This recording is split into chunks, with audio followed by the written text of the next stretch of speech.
Assalamualaikum warahmatullahi taala wabarakatuh.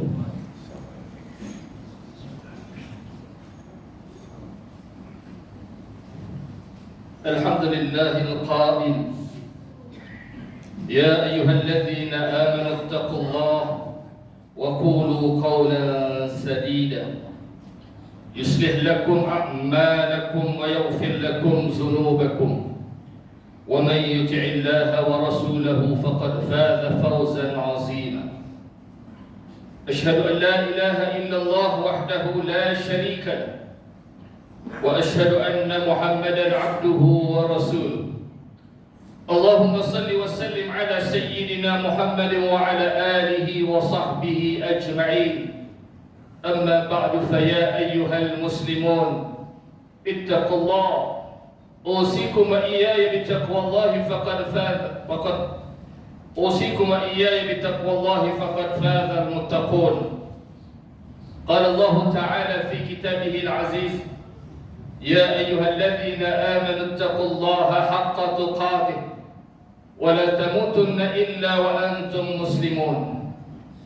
Muslimin yang dirahmati Allah Subhanahu wa taala sekalian.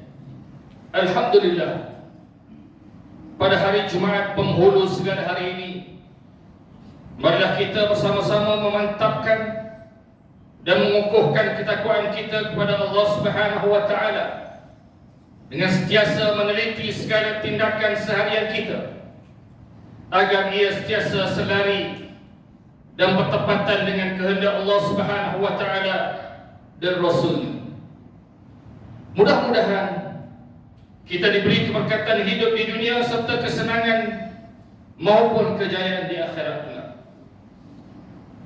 Marilah sama-sama kita menumpukan perhatian dan menghayati sepenuhnya khutbah pada hari ini yang bertajuk Fatwa Bukan Bicara Biasa.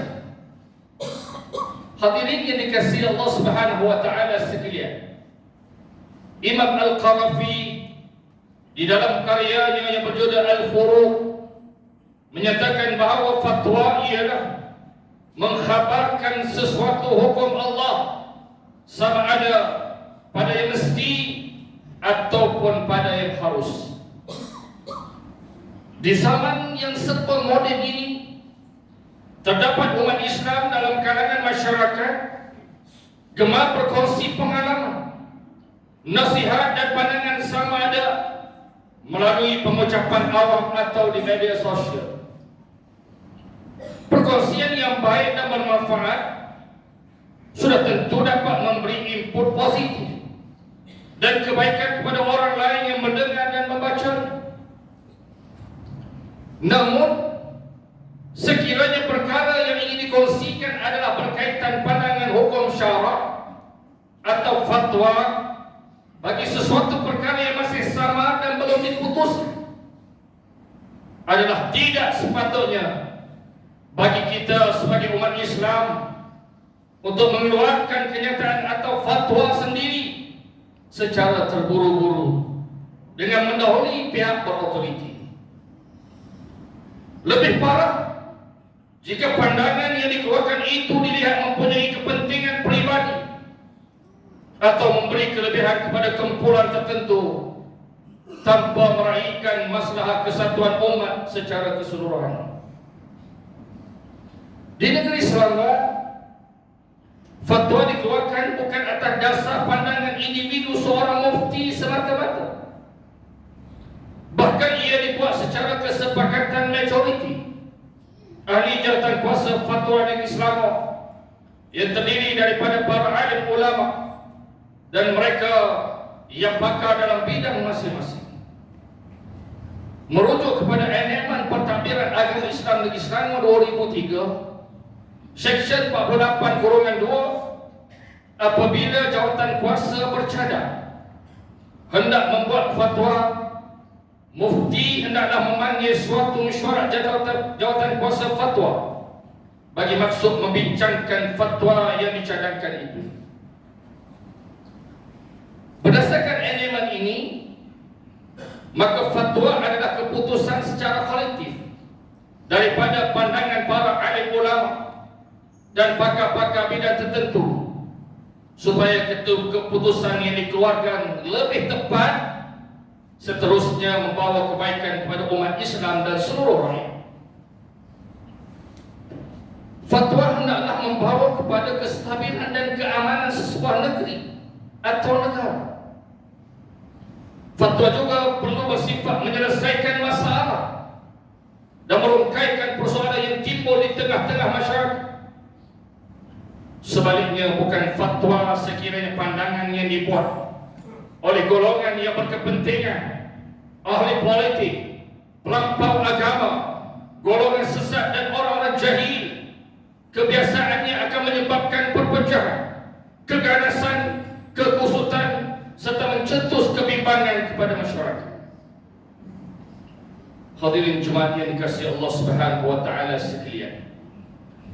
Dalam kitab Al-Faqih wal Mutafakkih, kitab Al-Baghdadi menjelaskan bahawa terdapat beberapa syarat yang melayakkan seseorang muslim untuk mengeluarkan fatwa, antaranya baligh, berakal, adil, dan dipercayai serta menguasai hukum syarak. Dalam menguraikan maksud menguasai hukum syarak, terdapat 4 syarat lagi yang perlu dipatuhi, iaitu memahami Al-Quran, menguasai As-Sunnah, mengetahui pandangan ulama terdahulu, dan menguasai ilmu qiyas. Memahami Al-Quran bermaksud menguasai kefahaman berkaitan ayat-ayat hukum, sama ada ayat muhkamat, mutasyabihat, umum, khusus, mujmal, mufassar, nasakh, dan maksud. Manakala menguasai sunnah Rasulullah sallallahu alaihi wasallam pula bermakna memahami perkataan, perbuatan dan pengakuan Rasulullah sallallahu alaihi wasallam, serta mengetahui status setiap riwayat dan sebab urut sesuatu hadis. Mengetahui pandangan ulama terdahulu bermaksud memahami ijma', iaitu kesepakatan ulama terdahulu, supaya dapat mengikuti jejak mereka dan mengetahui perkara yang diperselisihkan untuk tujuan berijtihad dengan penuh teliti dan bertanggungjawab. Adapun menguasai ilmu qiyas adalah mahir dengan hukum asal, illah dan dalil, seterusnya mampu menentukan hukum kepada perkara baharu yang timbul. Mengeluarkan fatwa dan pandangan hukum syarak adalah satu tanggungjawab yang amat berat, dan ianya bukanlah suatu perkara yang remeh serta tidak bernilai. Tidak hairanlah jika para ulama terdahulu seboleh-bolehnya akan mengelak daripada mengeluarkan fatwa selagi tidak diakui keahlian mereka dalam bidang tersebut.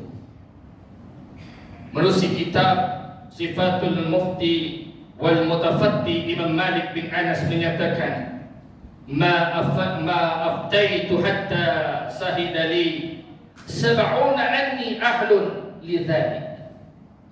Aku tidak mengeluarkan fatwa sehingga 70 orang ahli ilmu mengakui kelayakanku pada urusan tersebut. Bagi ulama terdahulu, mereka sangat takut kepada Allah Subhanahu wa taala dalam mengeluarkan fatwa. Segala perkara yang ditanya kepada mereka tidak semuanya dijawab. Sebaliknya mereka hanya akan menjawab jika menjadi keperluan sahaja.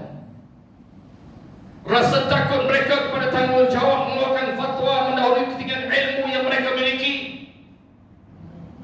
Mereka itulah orang yang berilmu, yang digelar ulama, fuqaha dan murabbi ummah, yang perlu menjadi contoh tauladan kepada kita sehingga ke hari ini. Firman Allah Subhanahu wa taala dalam surah Fatir ayat 28, a'udzubillahi minasyaitonir rajim, innama yakhshallahu min ibadihi al-ulama innallaha azizun ghafur. Sebenarnya yang menaruh bimbang dan takut, yakni melanggar perintah Allah dari kalangan hamba-hambanya, hanyalah orang-orang yang berilmu. Sesungguhnya Allah Maha Kuasa lagi Maha Pengampun. Namun amat malang dan sedih sekali di zaman kita sekarang, keberanian mengeluarkan pendapat seolah berfatwa terutama dalam pengucapan dan melalui media sosial melebihi ilmu dan kelayakan yang ada. Lihat saja jika timbul isu baharu yang dibahaskan di media sosial, kita ada dapati 1000 ulama alamaya atau mufti alamaya akan muncul memberikan komen tanpa asas ilmu yang kokoh, seterusnya menyebabkan kekeliruan dan perbalahan. Bukanlah sifat seorang ulama atau mufti itu untuk memberi komen atau pandangan dalam semua. Mereka cukup berhati-hati dan akan memikirkan kesan. Dalam hal ini Imam Nawawi dalam adab Al-Fatawa wal-Mufti wal-Mutafaqih menyatakan bahawa Imam Asy-Syafi'i ditanya tentang satu permasalahan hukum tetapi tidak dijawab. Lalu Imam Syafi'i menjelaskan, hatta adri anna al-fadla fi as-sukut atau fi al-jawab, sehingga aku tahu mana satu yang lebih afdal, sama ada diam atau menjawab. Inilah akhlak dan pribadi seorang ilmuwan. Dia merupakan imam mazhab, sangat teliti dan cukup berhati-hati. Hal ini tidak berlaku sama sekali pada seorang yang tiada ilmu, akan sentiasa mengeluarkan fatwa segera terhadap semua isu, mendabik dada dengan pengetahuan yang cetek, walaupun pada perkara yang tidak memberi kebaikan kepada umat Islam. Muslimin yang dirahmati Allah Subhanahu wa taala sekalian, fatwa atau pandangan hukum yang salah dari orang yang jahil bukan sahaja memberikan kesan kepada orang yang mengeluarkan fatwa, bahkan ia merosakkan masyarakat. Dalam riwayat Jabir radhiyallahu anhu, dia berkata yang bermaksud, kami keluar dalam satu perjalanan. Seorang lelaki dalam kalangan kami telah ditimpa batu, lalu cedera di kepalanya. Kemudian dia bermimpi sehingga keluar mani. Lalu dia bertanya kepada sahabat-sahabatnya, adakah bagiku kelonggaran untuk bertayamum? Mereka menjawab, kami tidak dapati untuk engkau kelonggaran, sedangkan kau mampu menggunakan air. Maka dia pun mandi dan akibatnya dia telah mati. Apabila kami datang kepada Nabi SAW dan baginda diberitahu hal tersebut, baginda bersabda, qatalahumullahu alla sa'alu idh lam ya'lamu fa innama shifa'ul 'ayy as-su'al. Mereka telah membunuhnya, semoga Allah membunuh mereka. Mengapa tidak mereka bertanya jika mereka tidak tahu? Obat bagi kejahilan itu adalah dengan bertanya. Riwayat Abu Dawud. Demikianlah kesan atau musibah yang akan dihadapi oleh umat Islam jika masing-masing kurang bertanya kepada ahlinya. Sebaliknya berlomba-lomba mengeluarkan fatwa tanpa ilmu. Kesan kepada tindakan dan pertuturan mendahului ilmu dan pemikiran. Hadirin yang dikasihi Allah Subhanahu wa taala sekalian, bagi mengakhiri khutbah pada kali ini, khatib merayu dan mengajak seluruh umat Islam supaya menghayati beberapa pengajaran berikut untuk dijadikan sebagai pedoman hidup kita. Pertama, fatwa bukanlah bicara biasa yang boleh dikeluarkan oleh sesiapa sahaja. Bahkan ia merupakan satu tanggungjawab yang amat berat untuk dipikul oleh seseorang yang mengeluarkannya di hadapan Allah Subhanahu wa taala. Mengeluarkan fatwa berarti mengeluarkan hukum syarak mewakili Allah Subhanahu wa taala dan Rasul-Nya.